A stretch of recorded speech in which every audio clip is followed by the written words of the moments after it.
어제 배현진 의원이 강남 한복판에서 피습을 당했습니다. 저번에는 이재명 대표에 대한 믿을 수 없는 사건이 있었는데 또 이런 일이 일어났습니다. 테러는 누구에게든 일어나선 안 될 일입니다.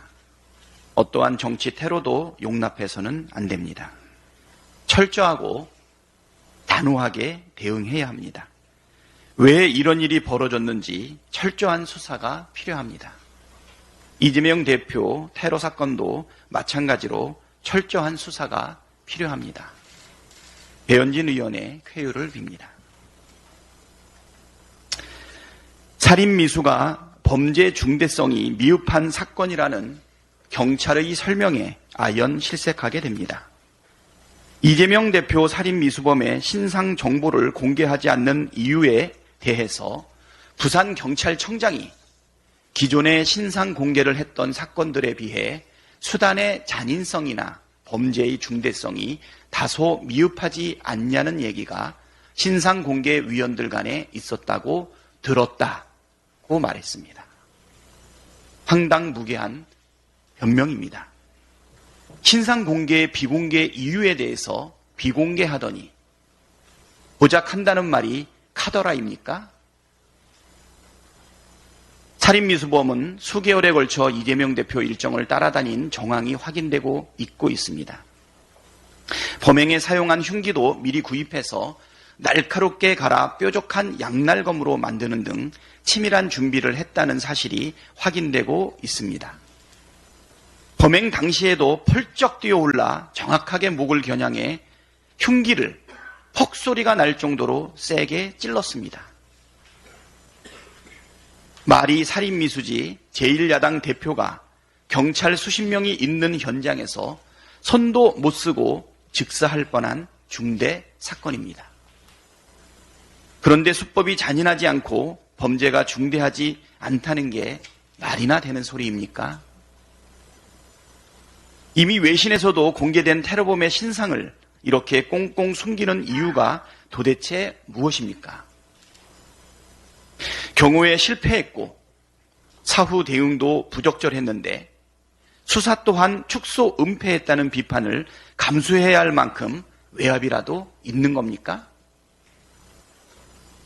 부당한 외압이 없다면 경찰은 지금이라도 살인미수범의 신상 정보를 투명하게 공개하십시오.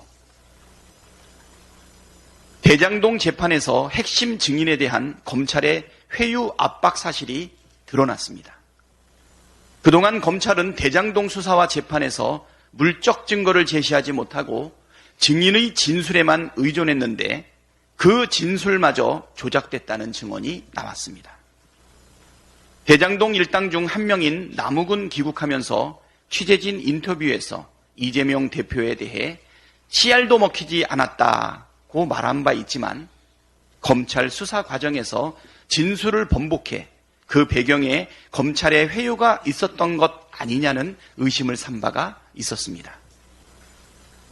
그런데 남욱의 진술이 갑자기 변한 이유가 검찰의 구속 안 시킨다는 방침에 따라 이루어진 것이라는 증언이 지난 23일 재판에서 나온 것입니다.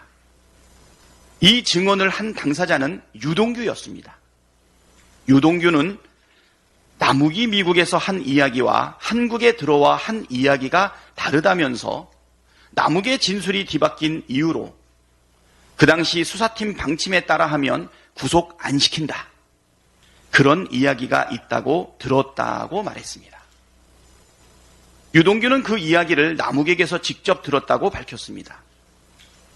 즉 검찰이 이재명 대표에게 범죄 혐의를 뒤집어 씌우기 위해 남욱과 부당한 거래를 통한 진술 조작을 했다는 뜻 아닙니까?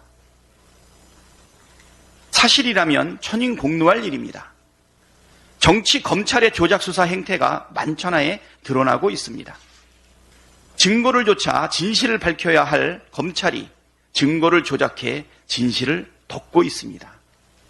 이 정도면 국기문란입니다. 사법 질서를 어지럽히는 윤석열 정치 검찰의 만행은 반드시 심판받게 될 것입니다.